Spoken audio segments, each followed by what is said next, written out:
पुराने जमाने के लोगों के बारे में तो आपने सुना होगा कि वो सितारों से रास्ते का पता लगाते थे, साथ ही चांद व सूरज से वक्त और दिशा को समझते थे। मगर क्या आपने भी कभी आसमान से अपने रास्ते के बारे में पूछा है? आप बोलेंगे नहीं, इसके लिए मेरा मोबाइल ही काफी है। आखिर ऐसा क्या है आपके मोबाइल में कि आपको अपनी पोजीशन, अपनी मंजिल तक जाने का रास्ता और सही टाइम पता लग जाता है? आप किसी सॉफ्टवेयर के बारे में सोच रहे होंगे। जवाब है जीपीएस यानी ग्लोबल पोजीशनिंग सिस्टम। जीपीएस को समझने से पहले हम जीएनएसएस को जानेंगे यानी ग्लोबल नेविगेशन सैटेलाइट सिस्टम। हमारी अर्थ के चारों तरफ एक लेयर है जिसे ऑर्बिट बोलते हैं। इसमें अलग अलग कामों के लिए मशीन्स भेजी जाती हैं जिनको सैटेलाइट्स या आर्टिफिशियल स्टार्स बोला जाता है, जैसे earth observation satellites, communication satellites, weather satellites और नेविगेशन सैटेलाइट्स। तो ऐसी सैटेलाइट्स जो पोजीशनिंग, नेविगेशन और टाइमिंग के लिए यूज होती हैं और पूरी दुनिया को कवर करती हैं, उनको जीएनएसएस बोलते हैं। जीएनएसएस कई सारी सैटेलाइट से मिलकर एक सिस्टम बनता है। अलग अलग कंट्रीज के अपने अपने जीएनएसएस हैं। इन सब का काम एक ही है, टाइमिंग और लोकेशन इंफॉर्मेशन जमीन पर भेजना। मगर ये सारे जीएनएसएस एक दूसरे से अलग हैं। किसी में ज्यादा सैटेलाइट्स हैं, किसी में कम।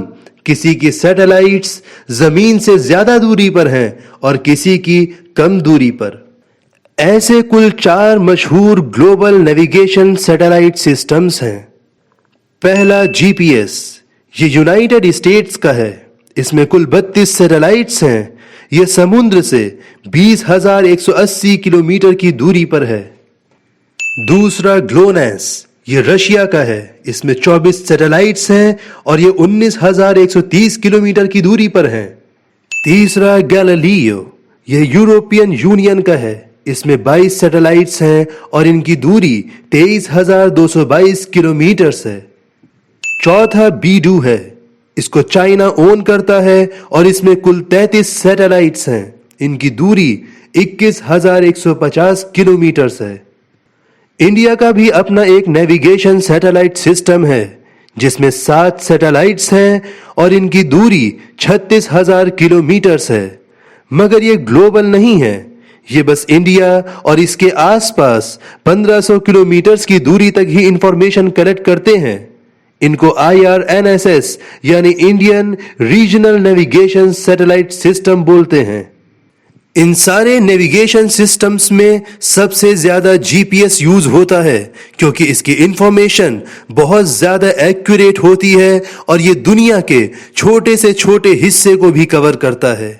जीपीएस के कुल 3 पार्ट होते हैं, स्पेस सेगमेंट, कंट्रोल सेगमेंट और यूजर सेगमेंट। स्पेस सेगमेंट में सैटेलाइट्स आती हैं।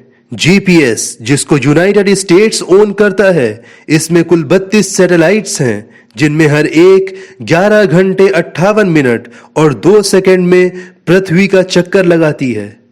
दूसरा कंट्रोल सेगमेंट है। दुनिया भर में जीपीएस के बहुत सारे स्टेशंस हैं। इनको ही कंट्रोल सेगमेंट बोलते हैं। इनका काम है सैटेलाइट को कंट्रोल करना और उनको इंफॉर्मेशन भेजना।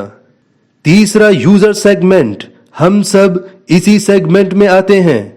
हम सब के मोबाइल्स में जीपीएस रिसीवर्स लगे होते हैं।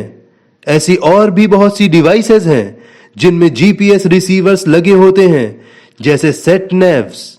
अगर ये रिसीवर ऑन होंगे तो ये लगातार सैटेलाइट से कनेक्ट रहते हैं। अपने मोबाइल की सेटिंग में आप देखिएगा, जीपीएस या लोकेशन ऑन ऑफ करने का ऑप्शन होगा। जब आप अपने मोबाइल में कोई ऐसा सॉफ्टवेयर ओपन करते हैं जो आपकी लोकेशन जानना चाहता है, जैसे मैप्स, ओला कैब, उबर, जोमैटो, स्विगी, अमेज़न, ऐसे हजारों सॉफ्टवेयर्स हैं, तो आपके मोबाइल में लगा हुआ जीपीएस रिसीवर 3 या 4 सैटेलाइट से जमीन के किस हिस्से पे आप खड़े हैं वहां की इंफॉर्मेशन कलेक्ट करता है और आपको अपनी लोकेशन मोबाइल स्क्रीन पर शो होने लगती है। ये कहना गलत नहीं होगा कि आज भी लोगों को सितारे ही रास्ता बताते हैं, मगर बस आंखें आसमान की तरफ नहीं बल्कि मोबाइल में देखती हैं। तो दोस्तों, अगली वीडियो में मिलते हैं एक नए टॉपिक के साथ। तब तक के लिए good bye. Thank you for watching. Our aim is to spread knowledge and educate our young generation in a simple language through attractive presentation with summarized contents. Please subscribe the channel to initiate our work.